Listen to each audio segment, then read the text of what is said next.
workplace, my boss had a terrible take. She would tell me, non-binary doesn't exist just because you say it does. To most of you, this may be old news, but out in Leander, not so much.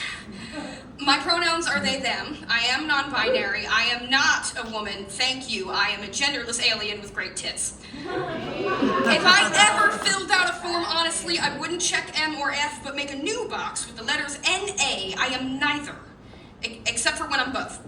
Except for when I'm performing one specifically. Except for, okay, you know what? If genders were ice creams, men would be chocolate, women would be vanilla, and non-binary would be either strawberry, Neapolitan, or a SpongeBob popsicle.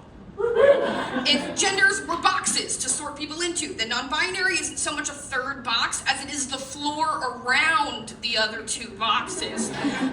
If genders were rain gear, men would be boots, women would be coats, and non-binary is an umbrella term. Sometimes it's like being a non-Newtonian fluid.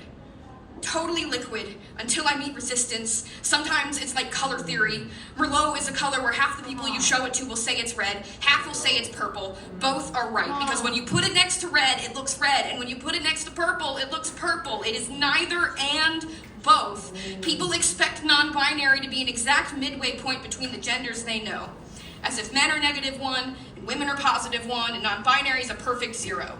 As if such a thing could ever really be defined in only 2 dimensions. Once you add the X and Y axis, gender is not so much a point in space as an area, an idea floating through space. With shifting edges, cultural consciousness shifts too. When someone says something is a social construct, they are not saying it doesn't exist. They are saying it only exists because all of us agree it does. Gender is a social construct. So is language. The best part is that they change.